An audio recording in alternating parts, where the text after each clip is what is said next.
Hello guys, welcome back to our channel. We're still on the issue of Biafraexit, still on the issue of IPOB and the internal squabbles that is ongoing in the organization. Yes, a lot of news went on that Uche Mefor is no longer with IPOB. Well, the spirit is still strong. He didn't say he is no longer with the struggle. Yes, he may not have been on the same page in some certain issues, which means, technically speaking, he's still in the struggle and he still enjoys the name IPOB, but he's no longer with the leadership. But he has a lot to say. Honestly, what he said is very strong. In fact, what he exposed is worth listening to. But before we go into the news proper, of further analysis, we'd like you to subscribe to our channel by clicking on the red subscribe button. Beside it, you see a bell notification icon. Please go ahead, click on it to get notified as soon as we update our channel on YouTube. Well, he used one of his social media handles to explain a lot of his ideologies and what he feels should be done. The audacious principle of our revolution is strict adherence to the defense of human rights, civil liberties, and freedoms of all. He said, today, I renew these calls which are at the root cause of why I am being called names. Most of these have taken years of being raised in discussions, in writing and meetings, but all fell on deaf ears or told that it was not yet time. IPOB, that's Indigenous People of Biafra, cannot be seen to be visibly going into armed struggle or openly advocating for violence for obvious reasons. IPOB cannot be run unilaterally. There must be a collegiate approach to decision making because of our unique circumstances and the complex nature of Biafran society. IPOB cannot be run as a dictatorship or in an autocratic manner. We cannot be calling Nigeria zoo and turn around to be worse than Nigeria.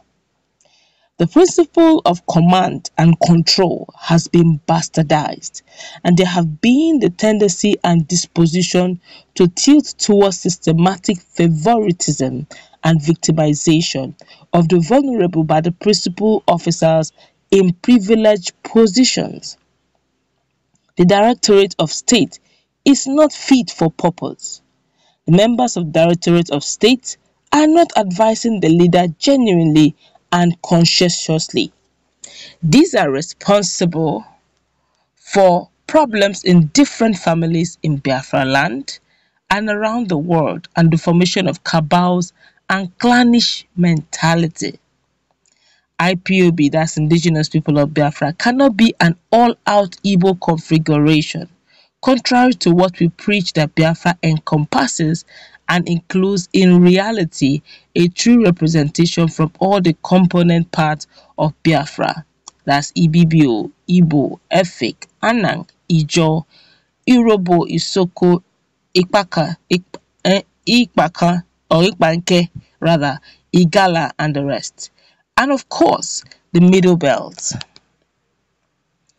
This component part of Biafra must include and indeed, in fact, be seen to be equal partners of Biafra restoration project and engaging directly at the decision-making level.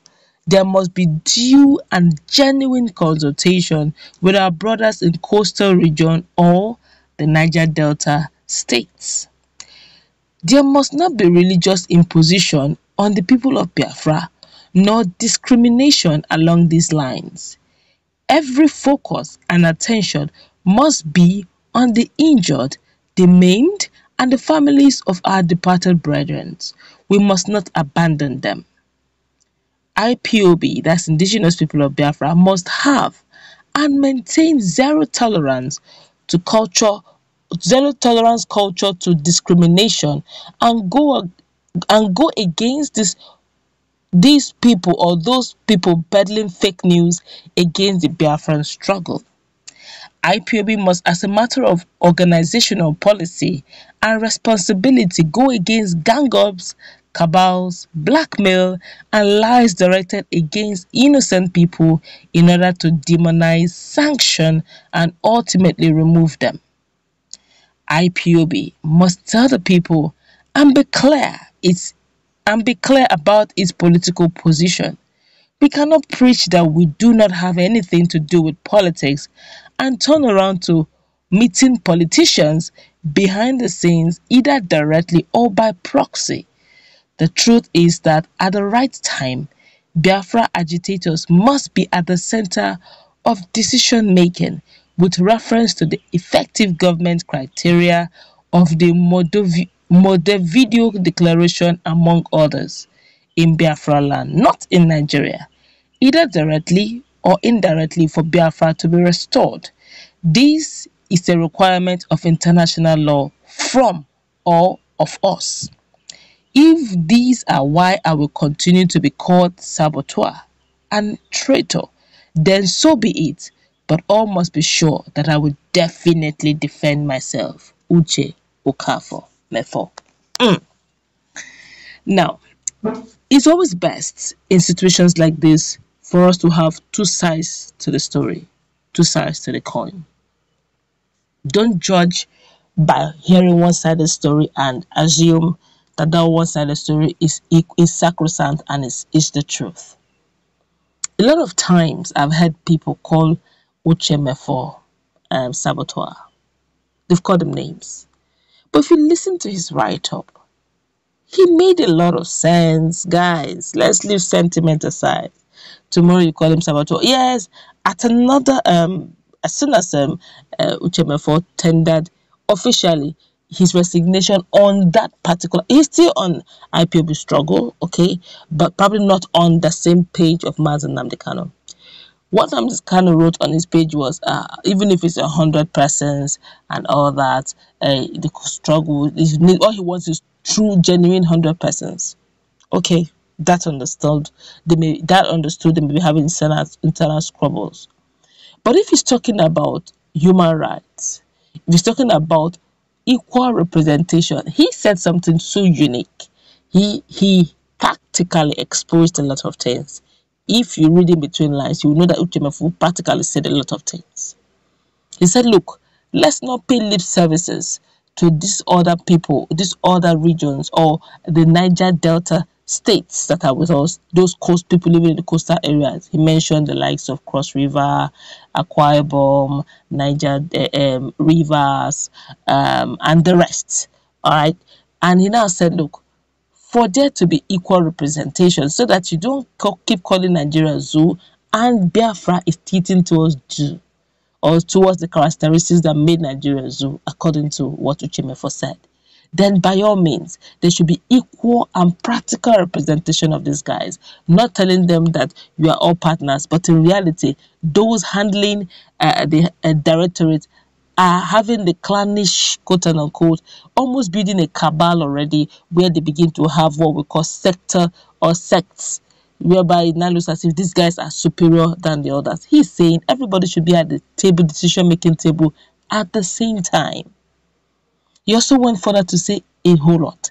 He mentioned the issue of dictatorship, that in a struggle as unique as Biafra, which means unique in the sense that already we have noticed that there are some Igbos that are, or some persons, or like a Asari Dokubo that is already a Muslim and also calls himself a Biafran. Okay, there are some persons who are that have different diversity in religion. Some of them are Jews, some of them are Christians. They should respect it. Okay, yeah, some persons say it is already respected. He's saying practically they should be respected. And now say that in a unique form, a unique country or unique features like Biafra, where different tribes are represented in the same Biafra land, then you should have a synergy college where the board of trustees, it shouldn't be just one person dictating, say, today we dissolve this and the person stands dissolved. He said, but instead it should be a college of persons coming together for every decision that will be made. It should be made unanimously, not one person rising up and said, today we close down the shop and the shop is closed. Tomorrow we open down the shop. He said it won't all go well and other people will not feel represented. He also said, he said they don't play politics, but yet behind in proxy, they seem to meet politicians either in proxy or directly. Then we are not still moving well. So he said, if these are the things that people call him saboteur, then he would love to be called saboteur. So if you check it properly, I'm sure there are some issues here and there, but I think he has not said anything bad. I'm sure that if other tribes hear what Uche Mefor just said, they will tend to dance towards him. So I feel that whatever squabbles they have on the grounds of basis of organizational policy, it should be addressed. So it doesn't escalate to more things, but he also said that be rest assured he will defend himself where necessary. That's what we're going to wrap it up. Please don't hate words. What do you think about what Uche Mefor just said? I think it makes a lot of sense.